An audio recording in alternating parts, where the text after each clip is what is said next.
Hello everybody. Welcome to the Recovery Connection. The Recovery Connection is a podcast focused on plugging in Ottawa's recovery community. Our mission is to connect and educate organizations, people in recovery, and viewers like you to the vast resources that have gone under the radar in community building and social services in this wonderful city we call Ottawa, and to break the stigma and foster a sense of belonging for all people in recovery. Because we all belong, right, Shawn? Amen. Amen.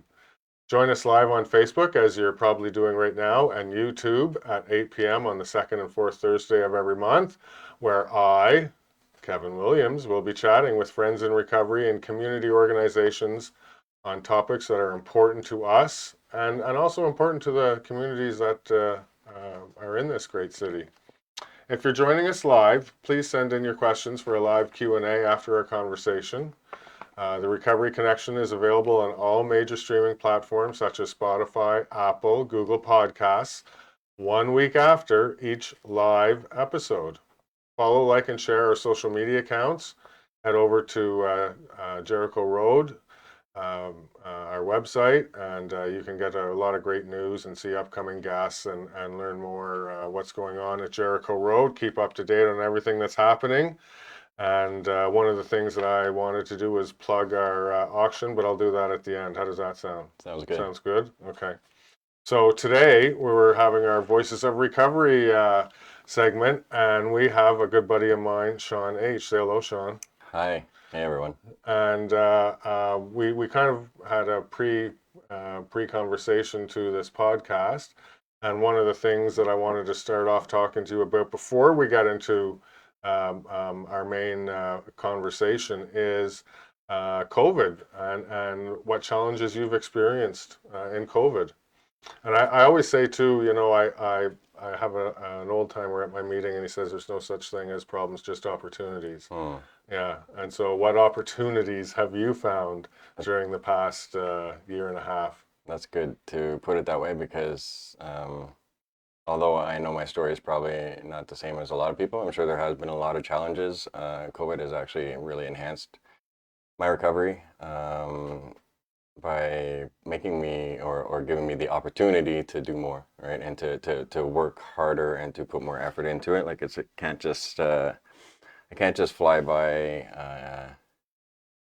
without doing any work, without doing any personal growth work, right? Yeah. Like in order for me to we're talking about recovery is about practicing the principles in all our affairs, not just at meetings and not just at our workplace, not just at meetings and not just in AA.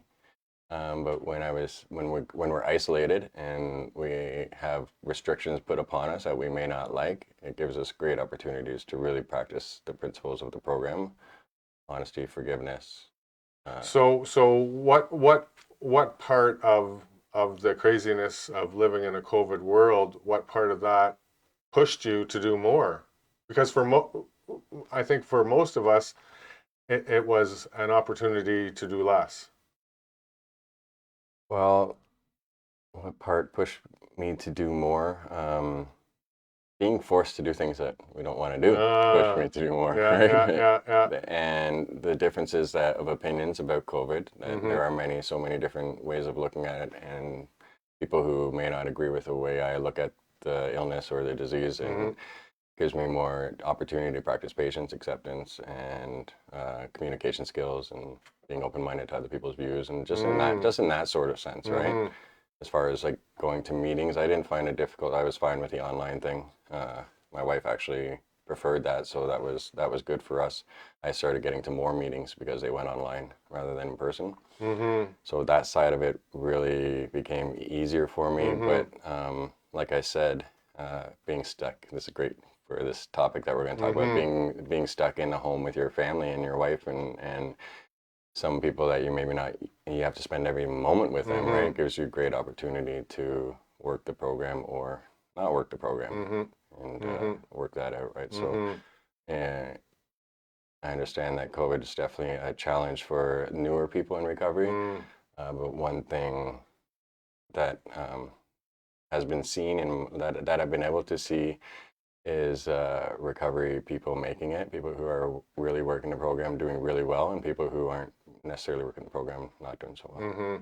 it's been a challenging time due to the isolation, right? Right. And not just for people who are new to recovery, but also people who have been in recovery. And one of the conversations that I keep having with people is that it was an easy excuse to not do what you knew you should be doing, Mm-hmm. right? Even though there were a lot of challenges with online meetings, but at the same time, I think our 12-step communities pivoted very well to Yes. online meetings, and how quickly we adapted and made available those resources. Right. And the bonus of that is that you could go to a meeting where you probably never would have been to a meeting before. Right. Did you get to experience that? You get to experience. Going to meetings that you Oh, would in different never. places. Oh, Yeah, yeah, yeah, yeah. We have a community right across the states, and specifically in San Diego now yeah, that we're a part of, and yeah, that was a great opportunity. Even I think where we may have there may have been more a higher relapse rate. I yeah, think there might have been a higher like as high a entry rate yeah, because of people being more willing to do a meeting from yeah. their home, right? And easier if you're full of, if you've made a decision that the pain and the hurting is too much for you to bear, and you have to start maybe doing something and getting into recovery. It's easier to flick on a computer screen than to get up to the gumption maybe to go to a meeting. Right. You can Yeah, hide. You can hide a little bit, you which can. Yeah, yeah, is common. yeah, yeah. Well, you can hide in the rooms too. Yeah. Not so much. That's a I can hide, but I still have to put my best shirt on and yeah, my yeah, best pants on yeah, yeah, yeah, yeah, yeah. because my Yeah, insecurities, right? yeah. And the fridge ain't 12 feet away. Mhm. Okay, that's good. Let's hop into our conversation and what I wanted to talk about. And tonight, I arbitrarily chose relationships and recovery. And I think relationships and recovery is a really good conversation to have, especially for you and I, because we'll get into this a little later. But I'm married to a normie, and you're married to someone who's in a 12-step fellowship. Right. So we get to see the best of both worlds. But I wanted to start off by talking about why do so many people suggest that we avoid new relationships in the first year of recovery? You're asking me. There are so many reasons. Let's put it off by starting to go a little deeper. I did do that. I did Yeah, get a relationship in early recovery, and we are doing really well now and really happily married, happily ever after kind of thing. But even with that said, I would not recommend anyone to get in a relationship in early recovery because it promoted it produced a bunch of challenges, yeah, right? Why? Like I said, many reasons. Let's just start with the fact that I have to be able to completely give myself to this program. It says it right in our literature that yeah, those who do not make it are those who cannot completely give themselves to this program. yeah, And relationships take a lot of work, especially if they're going to be long-term relationships. So right off the bat, the amount of time that I have available for the program and the step work and the meetings is cut down yeah. in big time. So, Along with fitting in life. along with fitting in life, right? I always remember my sponsor saying to me that um, this is a disease of selfishness, self-centered, and self-seeking, and being in a relationship is giving up on self Hmm. and giving yourself to someone else, and so there's that constant battle going on, Right. right? And that's why in the first year, until we complete our 12 steps and get that foundation, we're in no way ready for a relationship. Right. And he always used to say to me, we're when we start using, we stop growing. And so for myself, when I came into recovery at 41, I was a 41-year-old with a maturity of a 16-year-old. Right. Same here. Right? I'm about 21 right now. Yeah. That's my wife. She'll admit to that. Um, Another big thing is like it's a disease that's big on feelings and not both like not knowing what they are. When I first come in, I don't even know what love is. Like, and the only thing I've ever loved when I come in or that I can remember loving for the last is the drug, Mm. right? Or the drink, depending Mm-hmm. on what you're doing. Mm-hmm. And then I get in a relationship and I'm asked to love a person, and I would tend to try and love it like I love the drink and idolize it and do everything for it and do all this stuff that, Mm-hmm. that really isn't work in a one-on-one, like a personal relationship, Mm-hmm. right? And then speaking of love, are you capable of loving someone if you don't love yourself? Exactly. Right? One of the other things that we hear is sick people attract sick people. Right. And a lot of people hate when I say things like that. Mm-hmm. That's true. So what does that look like?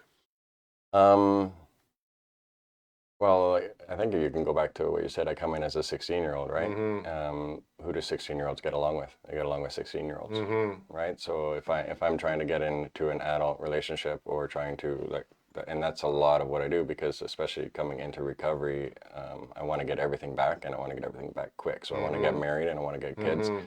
So I go into relationships looking for love, and I end up with a 16-year-old because I'm 16-year-old. But I think I'm thinking she's like the 25 or 26-year-old, whatever age, Yeah, 30-year-old I yeah, am, yeah. right? And I'm unhealthy. So really, the only person that would be attracted to me can't be much more healthier. Like a healthy person would not have ever been. No, my wife's gonna listen to this and say, like a really healthy person wouldn't have been interested in me if I was unhealthy, right? Yeah, yeah, and vice versa. And vice versa. You Yeah. know, that's a great analogy about the 16-year-old, right? Because that's so true. Right.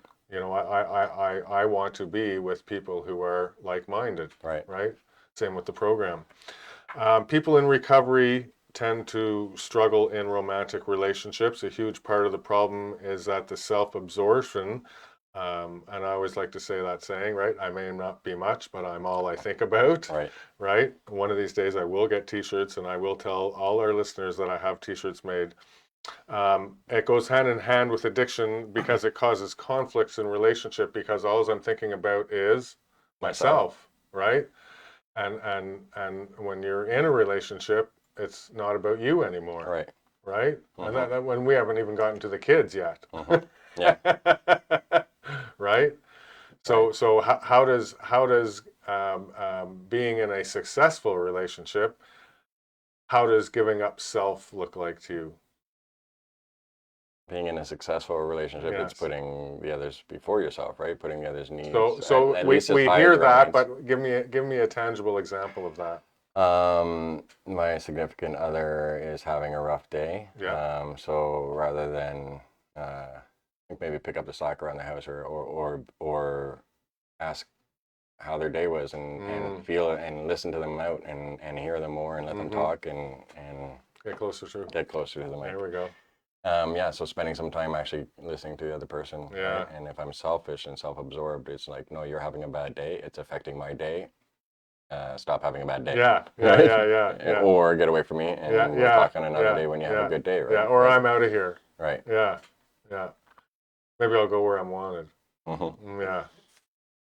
Old timers in AA usually offer the following steps, and I'm reading this because I've heard this so many times, and we've seen it in movies and TV shows and that, and they say that people should buy a plant and take care of the plant. And if the plant is still flourishing after 1 year, then they should buy a pet. And if after 2 years the plant and the pet are still alive, then they think that they should be ready for the next step, which is a romantic relationship. So basically what they're saying is you should wait 2 to 3 years before you get into a relationship. What are your thoughts on that? You don't want to know my thoughts on that. This is the one piece that Yeah, I do want to know your yeah. thoughts. So I think the old timers, Yeah. as wise as they are, like to put a little added oomph into the things. Like it basically just means you gotta wait, you gotta be ready, you gotta make sure, you gotta, like, if you can't take care of a plant, then you can't take care of a person, or you can't be there for a person, right?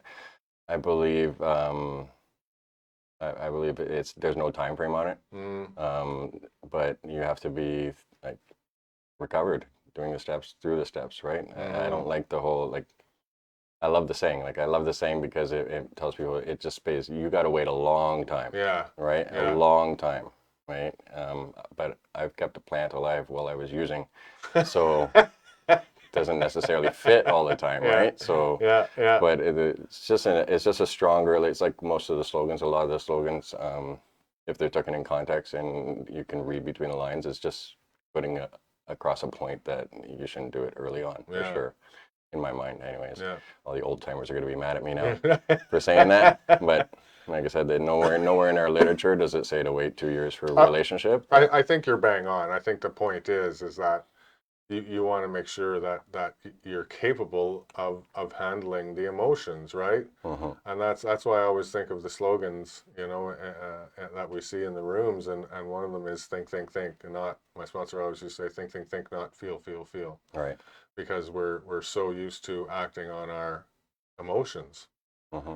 and as we grow in our recovery, we learn to differentiate the two and act accordingly. Mm-hmm.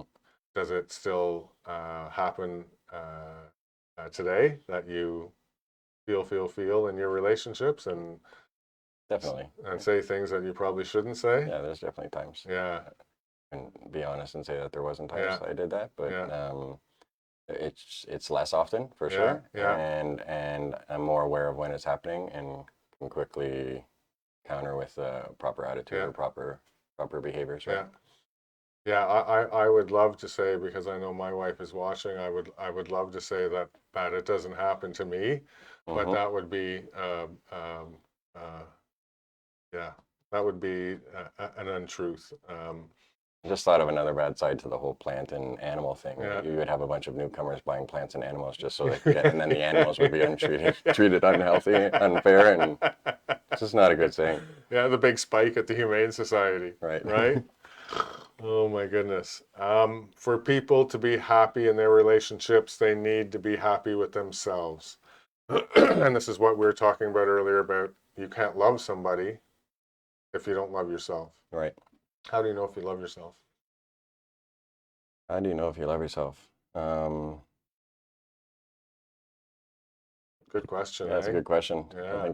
I think, well, I'm just trying to think of when I finally realized I love myself. I can remember the day that it kind of happened. Actually, I talked about this with a guy I'm working with the other day.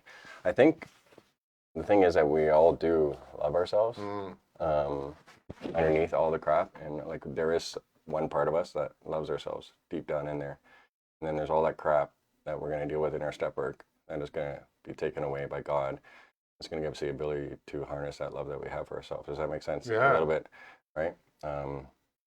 It's not that I don't love myself, really. It's just all these other things have gotten in the way of me loving myself. Ooh, that's good.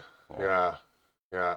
So, how do we know when we love ourselves? You'll just experience it once you get rid of those things. Yeah. I always talk about the three pieces, right? Peace with yourself, peace with others, and peace with God. And Right. and from personal experience, when I had those three pieces to make that pie, that's when I guess another word for love would be I accepted myself for who I am. Yes. And there's nothing I can do about it. I can't change it. This is the way it is, and time to start moving forward. I think a lot of us struggle with that. Right. That's why I think that's exactly what I struggled with. For me, I think not loving but accepting others came before I was able to accept myself. And in accepting others through my step work and forgiving others through my step work, I'm like, wow, if I can forgive them, then I can be forgiven, right? If I learned the tools it took to forgive. I learned the tools through the step work on how to forgive, and using those tools, I forgive myself at the same time.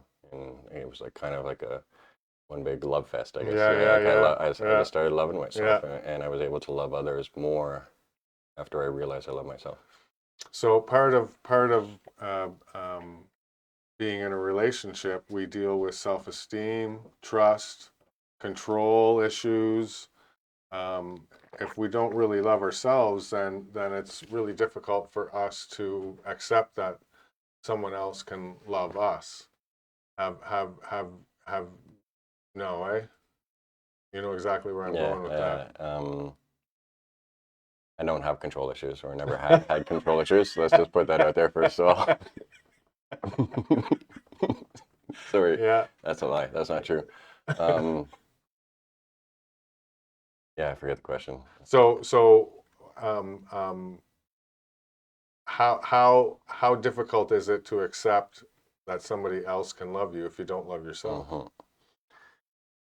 Um, Again, I think it goes down to not knowing what love is.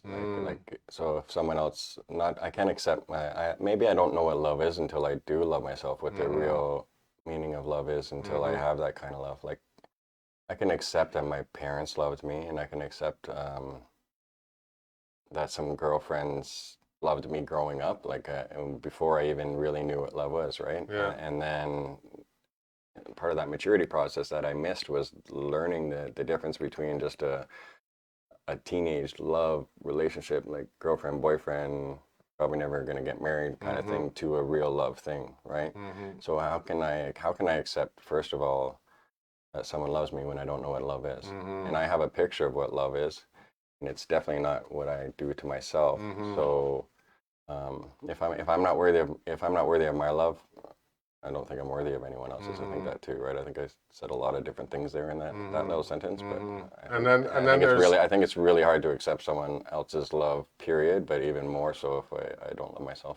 And then, you know, in a marriage, there's that unconditional love, Right. you know, and that's something that is constantly, I find, constantly growing. You know, I can remember having a disagreement with my wife, and I will even go as far as say it was more than a disagreement. It was an all-out battle, and there was a lot of emotion and a lot of feelings involved, and at the end of it, I remember saying, you know, we made a commitment to God when we got married, and so we are going to be together until one of us dies. So why are we arguing? What's it going to solve? Right. You know, because we both have understood that this is a relationship of unconditional love. No matter what, at the end of the day, we still love each other, and there are no other options but to work this out. Right? Right. So that's, you know, I always think about that constantly. One of the things that I always like to say to people when they tell me, especially people that I'm working with, that they're in a relationship, I always say, "What do you have to offer that person?" Right? Right. Yeah. What do you think? I remember. Well, what do we mean by that? What do you have to offer somebody? Well, it's again the same topic of being sick, and like I don't even know how to live my own life. So I really have no business being a part, like trying to help others live theirs, and trying to be a part. Like, what the truth is, I'll just answer the question: what do I have to offer another person in early recovery? And pretty much the opportunity to be dragged down with me. I have nothing to offer. So yeah, I don't know how I can answer Yeah, that. so What do I have my to offer? answer is always baggage. Baggage. What do you have to offer that person? I got a bunch of baggage, Right. right? They can have that. So like the only way relationship in early, the only way, and like it's as far fetched as it was, and like I said, I'm through it now, but it didn't work as well as we would have hoped, and we had relapses in and out of it. But the only way when it finally did work was when one of us was finally able to put God and recovery before everything else.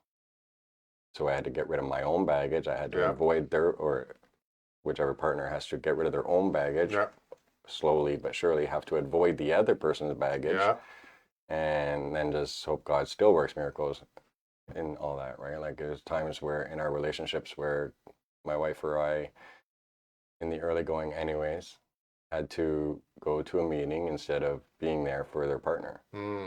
And for the first year and a bit, we weren't able to do that. We would always fall short because of the baggage, being insecurities, being fear that she was going to leave or he was going to leave, et cetera, holding us down, right? And then finally, we got enough grace for one of us and both of us to be able to put recovery first. But it's just so hard with all that crap. Well, yeah, and life, And right? life, yeah. And we were going to talk about this later, but I think you've just set it up beautifully. So, um, you're married with someone who's in the fellowship. I'm not. I have a normie wife, and I know, right? We I could know, both shake our heads at each other. yeah. And I'll be frank with all the listeners out there. It's no secret that I married up because she's a normie. And look at him. Exactly, right? But how do you work your recovery into your marriage? Right. Um, I think on the other side, we're both on the other side of recovery now, and we're recovered, and the hopeless state of mind is in remission and Mm-hmm. gone, and it's actually a blessing, and like it works really well together. How do I work my recovery? It's very easy when I have someone else who also works a recovery, Mm-hmm. knows, can keep me accountable to my recovery, and vice versa, right? And if I'm truly like working, and then I'm sure this works in your marriage too, right? When I'm truly working my program and the principles that I have learned and living, because the book and the program offers us a new way of living, Mm-hmm. right? It's not just a way to get sober, the new way of living. And when I'm working that way of living, I could be married to anyone, Mm-hmm. and it would work for on my side, Mm-hmm. right? And now we got two of us who are living this new way of life with love, honesty, open-mindedness, willingness, patience, tolerance, all that stuff, and it just complements itself Yeah. beautifully. Like where you talked about an argument, a little bit more than an argument, where we may have had that in the first, well, we definitely had that in the first few years. I could say in the last year and a half, when this is another COVID blessing, where our recoveries took off, arguments are very few and far between, and Yeah. they're solved very quickly Yeah. because of the principles of the Yeah. program, If you're right? practicing Yeah, them. if you're practicing them, I always right? remember after I got married. Now, I had my wife and I had dated for 2 years before we got married. And I remember after we got married, I was going to the recovery Bible study with Andy Fallour, and that was when it was at Jack Purcell Center. Okay. And I was coming into the door, and Pastor Andy Fleur was there, and so him and I were walking up the two flights of stairs together, and he looked at me and he said, "So, how's marriage?" I looked at him and I said, "We're doing okay." And he said, "It's been about 6 months now, eh?" I said, "Yeah." And he says, "So who's winning all the arguments?" Right. And my first reaction, is to put on that false face and say, "What arguments?" Or, and I looked at him and I'm like, "How do you know we're arguing?" He's Uh-huh. like, "Well, because you just got married." Yeah. Right? And it's been under 6 months. And so you're going to argue. And that's okay. Uh-huh. And I was kind of like, whew, because we are arguing. Right. Right? And so one of the things that recovery taught me is God first, recovery second, and then the wife, Yeah. right? And when I was having a conversation with my wife when we were dating about that, when we were talking about marriage, it was like, this is the way it has to be for me. Yeah. I have to put God first, which is easy for her to understand because she's such a faithful woman. Uh-huh. But recovery has to come second. And if I mix those up, it's not going to work. Right. Now put that context into two early And recovery so, yeah, so alcoholics and now I'm addicts. bouncing it back to Yeah. you Right. because it's not just one in recovery, Right. it's two. So like I said, on the other side of we're on the other side right now, Yeah. and it's easier and going really well. But in the beginning, like, selfish, self-centered, right? So I have to put God first and recovery second. She has to put God first and recovery second. Where are we in that Yeah. mix, right? And now I add her. I add not my wife, but maybe a selfish girl into the mix. Yeah. Plus my selfish needs. There's no way I can put God first, and there's no way I can, like, I have no. I lose almost all chance of making it. And Yeah. that's why I would, like I said, we went through it. We battled hard, and we're on the other side. But I would never suggest it to anyone, right? Yeah.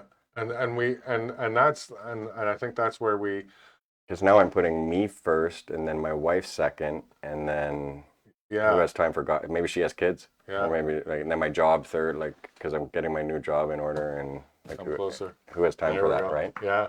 So that brings me to, in early recovery, the big mistake that some of us often make too is we make our new relationship our God. so in that level tier of things, Mm-hmm. I end up taking that relationship, which is supposed to be number 3, and I put it where? Number At one, number 1. right? Yeah. And then what happens? I'm putting a sick person. Well, even if I'm putting a healthy person number one at that point, Yeah. I'm putting like say I don't marry, say I'm not dating, say I'm dating someone who's healthy, and for some reason a healthy person is with me. Yeah. I'm still feeding off that to direct my life, and that person probably doesn't know what I need in my life. Yeah.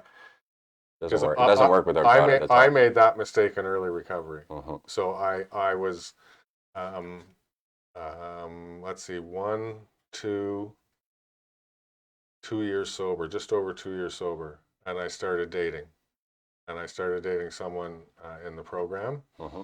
and um, I ended up putting that person kind of not on a pedestal, but I made them more of a priority than my recovery. And so my meeting attendance started falling down. Mm-hmm. Um, I wasn't. I was choosing brunches on Sundays rather than going to church. I was spending more time with them than I was my friends, Mm-hmm. my my recovery friends, and so my priorities started to get all mixed up, Mm-hmm. and I felt it. And luckily, I was living at that time with 2 guys who were in recovery. The 3 of us were sharing a house, and we had gone through some rough times together, and we actually went through Jericho Road together, and one of them was able to point that out to me, that because I didn't see it at first, but I was still going to 3 meetings a week, and then all of a sudden, boom, it was down to 1 meeting a week. Mm. I like to point out how you said early recovery, 2 years sober. Yeah. Like, recovery doesn't necessarily mean how much time you have. No. A lot of people can be 2 years sober and like, oh, I'm recovery Yeah, and I'm yeah, in late recovery, right? yeah, So I think yeah, that's important to point out there. yeah. Well, I'm one I of the think authors because I we're like to read, Ernie Larson. There, he says that early recovery is the first 5 years. right, Right? and it's true. Yeah, It can be true for some can people, be. right? Yeah, yeah. So let's talk about sex. Maybe. Maybe. Let's talk about you. When people are newly sober, their sex drive is usually high, Mm-hmm. and this has become because during addiction, their feelings, their urges have been put to sleep by alcohol and drugs, and so when we stop using, those feelings, those urges, are awakened. And I'm not talking about a spiritual awakening here. I'm talking about your sexual awakening. And so, what happens? We end up um, looking for love in all the wrong places. Mm-hmm. And so, what's kind of um, our watchful eye for that? What should we be doing? Just say no. Just say no. Just say Yeah, no. yeah, that worked well for Guys Nancy with Reagan. go to men's meetings, Men's, women's yeah, to yeah, women's yeah. meetings. Listen to your sponsors. Like you just gotta. It's hard, right? Because Listen to who? your sponsors. Like Yeah. we want it all. We want it all, and we want it now. So like, not to mention, if your sex, some people had a lot of sex in their addictions, Mm-hmm. but wrong kinds, right? Yeah. Now they wanna experiment in sobriety, and it's just really dangerous because of that big F word, the feelings word, right? Mm-hmm. As soon as I have sex with someone, I love them. I love Mm-hmm. them probably before I do, right? And then that puts me back in that conundrum where I'm putting partner before God. How important was your sponsor when you first started dating? Oh my God, is this a test? Well, they're very important. Yeah. 100% important. This time, so I'm in and out of recovery for not recovery out of sobriety for 7+ years before I meet this sponsor, and I never followed through or surrendered to a sponsor. It wasn't this. I always blame the sponsors, but it was never the sponsor's fault. I never listened, right? And this time I was. Well, blaming your sponsor don't make you special, buddy. I know that. But my sponsor actually, my early recovery relationships told me it might not be a good idea to stay with this person, right? And both me and my partner now say, yeah, it would have probably been a better idea to split up for a little bit and get back together afterwards. But I needed, because I wanted to put her before my recovery, because I wanted to put me before my recovery, needed him even much more to keep me on track, keep me accountable to doing the things I needed to do, right? I think too that if you're growing and doing the step work and the big book says constant growth, and you reach that point where you're venturing into relationship territory, you probably have a good rapport with your sponsor, and that you would trust what they would tell you, right, and try to help you navigate the feelings, the emotions. My sponsor, actually, when I asked him to sponsor me, I mentioned I was in an early recovery relationship, and his first word was, "No, I'm not sponsoring you." And then I bugged him for a few weeks and stayed sober for a few weeks and broke him down a little bit. But in all fairness, because he knew the challenges that I was going to face, and he was right. Yeah.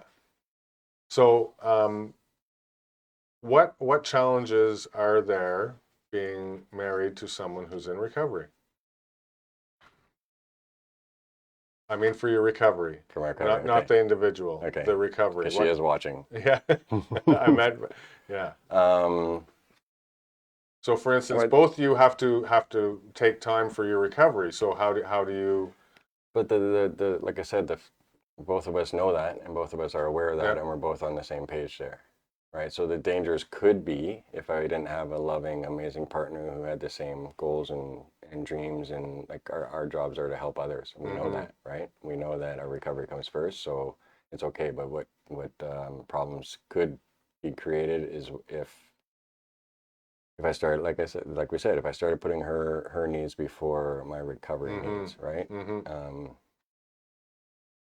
And that seems like a very easy thing to do, right? I'm in love with this woman with all my heart, right? So if she gets sick and I want to be there, and I have a choice, like really sick, or say she falls into relapse from her recovery, I'd be very tempted to start helping her more and dropping my side of the things, right?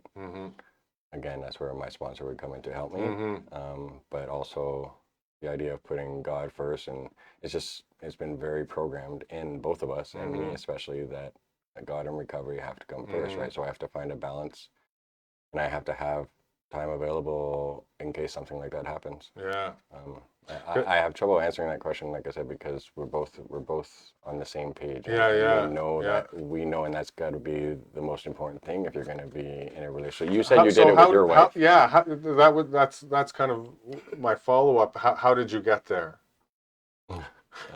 A lot of trial and error. Okay, that's better. Yeah. No, because I remember the conversations with my wife before we got married. Right. And that was my sponsor, who, I mean, his wife was a normie as well, and they had been married for over 30 years, and she had been involved in the fellowship for just as many years, and so she was very wise with the words of encouragement and guidance and wisdom with my wife, and so it was having having those conversations and being making sure that we were on the same page, so to speak, before we walked into the marriage. And that's where I really thank my sponsor, because he would have my wife and I, my at that time, my wife to be, over to their house for dinner, and they would have those conversations, which at first is kind of right. I don't think intimidating, but it's very Awkward. awkward. Yeah. Yeah, there's a good Yeah. word, right? What? We're going to talk about what? What? I thought we were coming here to eat. Hmm. Right? Yeah, I'm glad I So, didn't do that. yeah, But we had our own sponsors to talk us in. I think what got us there after, like I said, a bunch of errors, and I want to talk about the errors just a little bit yeah. after this, but it was one of us really just had to dig deep and do the God recovery thing first.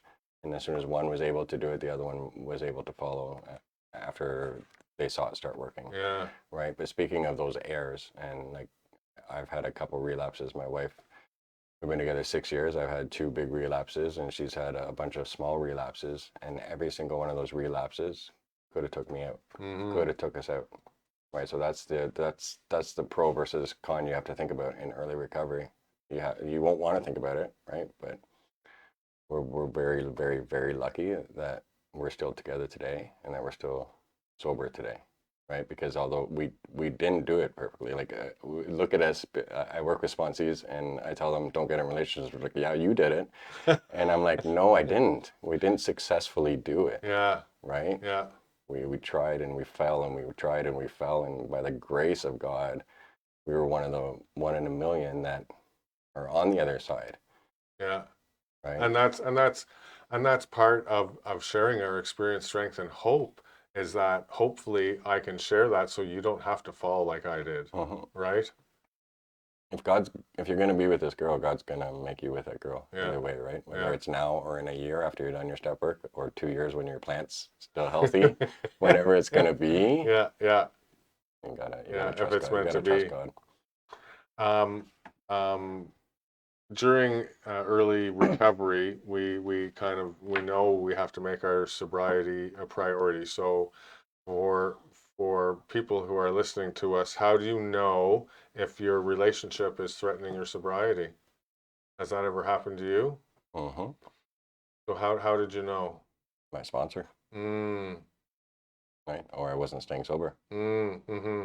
because there's the denial in recovery too, right? Yeah, Where I think and this is another risk to early recovery is the wife or the husband or not, sorry, the boyfriend or the girlfriend I use because I don't feel whole, and then yeah, that person makes me feel whole. yeah, So I feel like I'm doing a perfect recovery program yeah, because I've never felt this good in my life, yeah, right? So how do I know that? Yeah, a lot of times I can't see it. yeah, So I need someone like you said, to be attached with a sponsor long before you start dating is the only possible way yeah, it would work, right? yeah, Because I can't see the truth in early yeah, recovery. So I think it's working, and it's not. I think I'm still going to, like you said, still going to 2 meetings a week. I'm still talking to my sponsor. yeah, I'm not doing anything he says, but I don't really see that, or whatever it is. I just can't see it. It can really trick me into believing that my life is perfect, and that's my last relapse was all about that. We yeah, were getting married, and I was 18 months sober, and out of the blue, I was at the dealers picking up. My life was perfect. I had a new career, or my old career. I had my wife back in, yeah, but I stopped working the program. And yeah, my sponsor told me, he told me on multiple occasions, and I yeah, and I not lied, but I rationalized and justified my way not out of it in his eyes, but in my own eyes, to believe that he's got to be wrong because everything is going so good in my life, and I couldn't even see my program was slipping yeah. I remember, at 18 months. So yeah, I remember. Well, I was at 2 years and dating this person, and I had missed a couple of my home groups. And I remember walking in on a Friday, and my sponsor came up to me, and he's like, "At the end of the meeting, you and I are going to have a chat." And I was just like, "Oh Lord." Right? Because that's whenever someone says we're having a chat, it's it's not to give you a check or money or anything, right? And I remember what he said to me. He looked at me and he said, "Have you not hurt enough?" mm, I'll never forget that. Have you not hurt enough? And I was like, "What do you mean?" He's like, "Well, what are you doing? You're putting other things before your recovery. And if you keep doing that, you're gonna have a slip. And so, do you want to go back to that pain, suffering that you got out of?" And it always resonated in my head. Have you mhm. not? Have you not? So the person you were dating at 2 years, you're not married to now? Or are you? Yeah, no, No. Okay. no, yeah. So you did listen. You, by the grace of Yes, God, you yes. listened, and you. Good for you. Yeah, yeah, I think that's where maybe 2 years comes in. Someone 1 month sober or 2 months sober, and a sponsor might not be so willing to listen to what the sponsor's saying because of those sex drives, because of those feeling problems, right? yeah, Even at 2 years, I'm sure it probably poses a difficulty for you to let the girl go and put your recovery first. yeah. Um, okay. Before we're going to talk about one more thing, but I just want to remind everybody that we're going to go to question and answer period in a couple of minutes. So type your questions in. Meeting people in bars is no longer, or should be no longer, an option for us, right? Right. And so one of the what do we recommend to people in recovery who are trying to find romance or are looking for a significant other? What do you say to sponsees or? Well, I haven't had any sponsees who were looking, but I'm not even a big, that largely opposed to dating sites, but group like group sports, stuff like that, Yeah, social events. Um, Anyway, at that point, by the time you're ready to start dating, you probably incorporated some healthy things into your life where yeah, you could meet people yeah, for starters, right? yeah. I'm not going to steal your one that you want to talk about there, church. Church, yes. And that's Church. actually would be where I primarily go, Yeah, right? yeah. Church, faith community, Right. wherever you're a part of, right? Hmm. Because I firmly believe that we have to keep growing, and we have to be involved in more than one community, and we need to be involved in multiple communities to keep growing, because the opposite of addiction is connection. It's kind of funny that people would be going to bars to pick up people. It'd be like trying to pick up yourself, possibly. Yeah, Like yeah, it's sick. The sick attracts sick, right? So yeah, like if yeah, I'm healthy, and that's the thing too. If to be blunt, if I'm healthy enough for a relationship, I'm not gonna have to go to those places or to look very yes, hard to find one. When I'm healthy yeah. enough, it'll find me, and and and it'll be then easy. and then the other side of that too is that, if we put our trust in God, He will put someone in front of us. Right. Because Right. I never would have thought that I would be married to the person I'm married to now until God put her in front of me, and I was like, oh my goodness. Second best woman in the world. Second. Okay, we're going to go to question and answer time. We have any questions, John? We have no questions. You had a quote up on the screen, though. Was that from my lovely wife? Yeah, my wife wrote in and she said, I remember I was told by Kevin's sponsor's wife, she said to me that you are not his number one, but his recovery has to come before you. Wow. Wow, just what I was talking about, eh? Mhm. Yeah, powerful stuff. And so there's another um, um, um, a bonus about having that sponsor from the get-go Right. and forming that relationship, and then being part of the community, and I'm so thankful to my sponsor's wife for saying things like that to Lorraine, Yeah. They, because it's indispensable. they do have chapters in the big books like two wives and Two two wives, families, right? yes, So yes, yeah, it's a part of sponsorship yeah, or family sponsorship, yeah. anyways, to do that That's sort of thing. right. So And your and sponsor was doing it. and one of the things that I want to touch base on before we get out of here is, if if you're dating a normie or you're married to a normie, how important is Al-Anon for that Mm. normie? Well, I'm not dating a normie, but I've actually been to Al-Anon. Yes. I think it's very important. It's 100% important because, for starters, the thing that I say I have with Carrie, with my wife, where we're both working a program of recovery and we're both working the principles, either the normie will get those principles and start working them in Al-Anon, hopefully, Yeah. right? She'll start doing her own program. Yeah. And you can have that same relationship. Like, because although it's really impossible to get to, I would say maybe if you're both 5 years and start dating, then that would be the best way to get to a good recovered relationship. But Yeah. although it's really impossible to get to. Once you get there, this is I think I'm gonna say my marriage is better than yours. It's not better than yours, but it is amazing to be two people who are putting God first, putting spiritual principles second, and it just makes life that much easier. Yeah. So if a normie, if you're married to a normie, and they can go in and at all incorporate that kind of stuff into their life, your marriage is going to be that much better. Not to mention, if you're early in recovery and dating a normie, she's going to need it. Yeah, well, that's the other side, right? Because I know that my wife has a really good support network around her, for people that understand what addiction is, Right. right?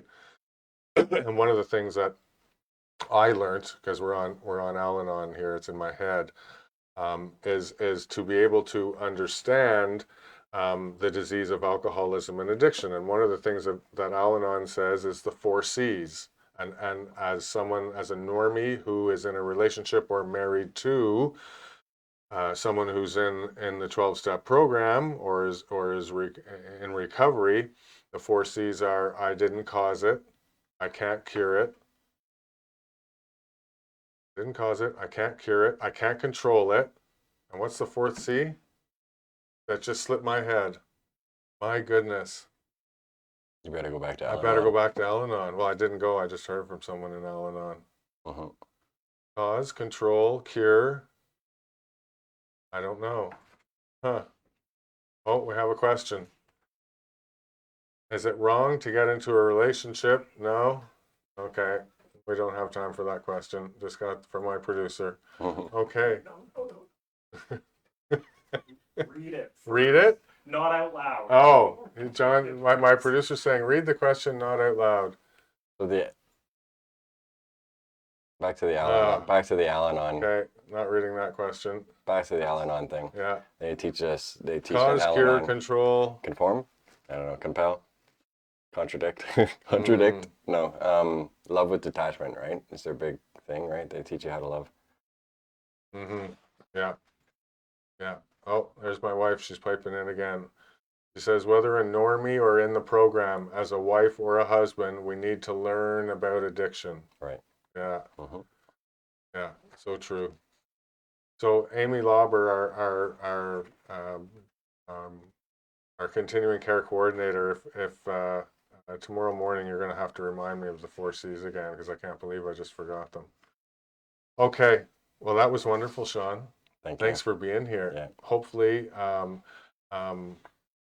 I learned something. Hopefully, you learned something, and hopefully, we can continue this conversation, because I think a lot of times we tend to skip over the importance of working a program in our relationship and in our marriage. And a lot of times we take things for granted. And I know I do, and can coast, right? And coast. Yeah. We can coast in our recovery. We can coast in our marriage. We're doing online Bible marriage, like devotions often, right? Yeah. And now I'm doing an Al-Anon tradition study right now, because it's constant growth. And when you recover from alcoholism, you're still not totally ever recovered from yourself. So you've got to keep growing, and in any good relationship, that's going to happen. Wise words. Wise words. For the end. Did you save those all the way to the end? I had it, yeah, saved in the back pocket. I have a good sponsor. Yeah, geez, let me do these announcements. Our next Recovery Connection episode is this was 8, so it's episode 9 on December 9th, and I'm talking with Marilyn Matheson. She's the executive director of the Caldwell Family Center. They do some amazing work in Ottawa. So if you have the opportunity, check out their website. That's the Caldwell Family Center. It's I can't believe all the stuff that they do, and they're a very integral part of our community, especially in the Caldwell area. And there's a lot going on in that area. So Marilyn Matheson on December 9th. Our podcast is going to be available on the streaming platforms beginning next Thursday. So John edits it up and makes Shawn and I sound really pretty. Perfect. Yeah, I know, it's lovely, eh? And then I'm going to plug our auction right now. Our silent auction is going on. There's about 75, 80 items on the silent auction. You can go to our website, www.jerichoroad.ca, and it'll follow the links to get to the silent auction. There's lots of great stuff, and as I was saying in a social media post the other day, I can't believe I said this, but I said it, and it made me laugh, so I'm going to say it again. You know, if you want to do some really Christmas shopping, there's lots of nice stuff to get there, and you know, if God prompts you to buy me something, hey, that's a great place to start. He said it again. I had my buddy Darcy doing a social promo with me, and I said that. If there was one and auction. he laughed, and he said, "I can't believe you said that." Which auction idea do you have your eye on? Which item? I got a couple of items right now. The drill. Yeah. The drill. No, actually, I was looking at the air fryer. Mm. Yeah, I Okay. like fried food, so a healthy option to the oil would be nice, I think. Yeah. Anyways, our live auction is November 29th at 7 p.m. So that's 5 days from now at 7 p.m. Go to our website for more information. We have 11 items, John, on our live auction, and there's some really neat stuff. There's some getaways. All of them are in Canada. There's even a getaway to a real nice B&B in Nova Scotia. Wow. Yeah. The pictures are amazing. That's the one you guys can buy for me. Okay, mark that down. And there's some a boat cruise on the Big Rideau Lake, and all kinds of stuff. And I've already plugged or mentioned Darcy's name, so I'll plug his item. He's doing a gourmet dinner for 4 chef at home. Wouldn't that be nice, eh? So hit our website, jerichoroad.ca. All the information is there. Follow the links for the silent auction, and join us next Monday at 7 p.m. for the live auction. Thank you, brother. It's been a slice, Yeah. and we kind of gave you short notice for running in here, so I really appreciate you dropping everything and coming in. I can thank my wife for allowing me. Yes. Thank you, Carrie, if you're listening. Thank you, and I